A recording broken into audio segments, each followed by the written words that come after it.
Usapin ko daw kayo kung daw may magulo sa amin. Hello po, magandang araw po inyo lahat sa pagpunta nyo dito. Tama-tama tayo nagkita-kita dito. Siguro kung meron man tayong mensahe lang sa inyo, alam nyo, napakaswerte ninyo dahil alam sa Pilipinas, si VP hindi mo malalapitan. Kasi napakahirap kahit mga kilalang personalidad, hindi malapitan nyo kasi may protocol. Pero dito, malalapitan nyo. Ang iling lang, huwag masyadong maingay kasi yung mga pulis dyan, baka mamay mabili sa inyo yun, di ba? Kusa akong sasama. Ano pa naman? Single pa naman. Baka sila-sila lang din tatalo-talo. Hindi, marami ganun dito, di ba? Basta ano lang tayo, tahimik dahil ano naman, pagbibigyan niya kayo. Ganyan si VP. Naalala ko noon, Sorry, di. Huling araw ni Pangulong Duterte, inakyat niya talaga yung lahat. Ang dami nun, sobrang daming tao. Inakyat niya yung isa ng picture. So, wag po tayong magkakagulo para hindi kasi baka mamaya, si tayo si VP, palisin. Lalong hindi mapapagbigay lahat. So, tahimik lang tayo na magtutulong sa kanya. At isa pang kahilingan ko, na lahat po meron lang akong isang kahilingan. Sigurado naman aware kayo sa mga awayan, ng mga vlogger. Diba? Ako, sana po huwag na po tayo makisali. Sana po huwag na po tayo makisawsaw o yung tawag doon, yung nagdadagdag pa. Kasi isa lang naman ang dahilan kung bakit tayo nagsama-sama. Kay Pangulong Duterte at kay VP Sara Duterte. Yun lang. Yung the rest na awayan nila, problema na nila yun. Actually, alam niyo naman siguro na meron akong problema kay Maharlika, pero hindi ko na po siya binabanatan. Diba? Sila Joey, hindi man po kami pare-pareho ng paniniwala, pero hindi ko na rin sila binabanatan. Para kay Pangulong Duterte. Yun ang ating goal si Pangulong Duterte, kaya wag po tayong makigatong. Huwag na tayo mag-comment, huwag na tayo sumausaw. Awayan nila Harry Roque, nila Hoffman, huwag na po tayo makisali kasi pag bumulo pa yan, sino magsasabi? Si Pangulong Duterte, diba? So, huwag na po natin ano yun, salihan. Okay? So, maging ano tayo, maging instrument of peace para kay Pangulong Duterte. Ano ba goal natin? Mapalaya si Pangulong Duterte at maging presidente si Sara.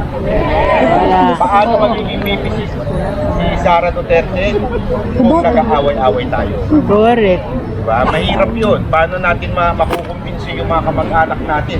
Sasabihin nila, bomba lang, pinag-aawayan ninyo. Diba? Kaya naganap ako ng bomba dito kasi pag meron, iiwas na ako, baka ma-picture pa naman ako. Hindi, kung mag-aaway-aaway tayo, paano tayo makakakumbinsi? Kawawa na ofensin, uli na kauwi dito sa Pilipinas. Grabe kawawa yung ngayon lang. Sobra yung balita, yung Koreanong pinatay. Yung dalawang apo na pinatay. Balita ngayon sa Japan. Tinext ako ng mga kaibigan ko sa Japan, nagagalit na daw yung Japan na bansa dahil napapatay yung citizen nila. Ganun na ho sa atin. Tapos, yung isang pinuno ng ating polis, bida-bida pa. Diba?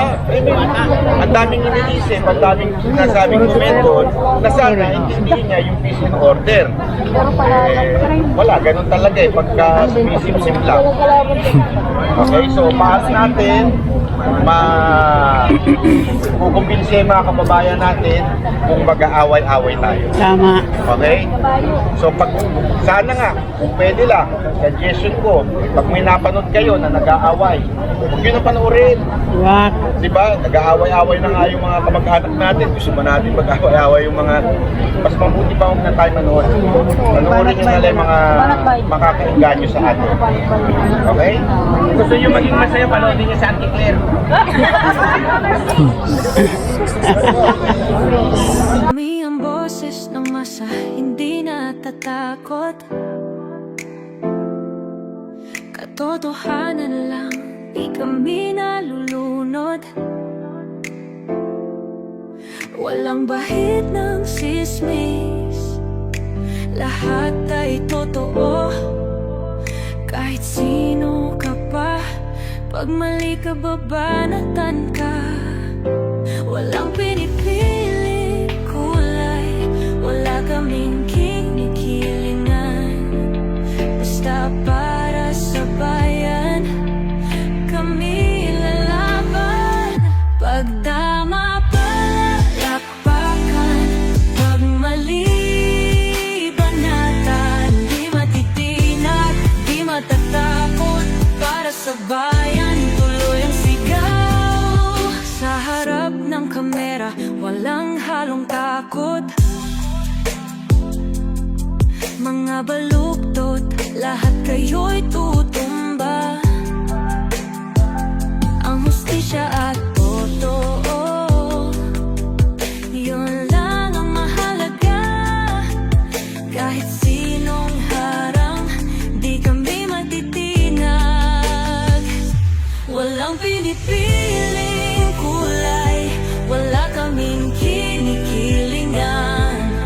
Basta para sa bayan, kami lalaban.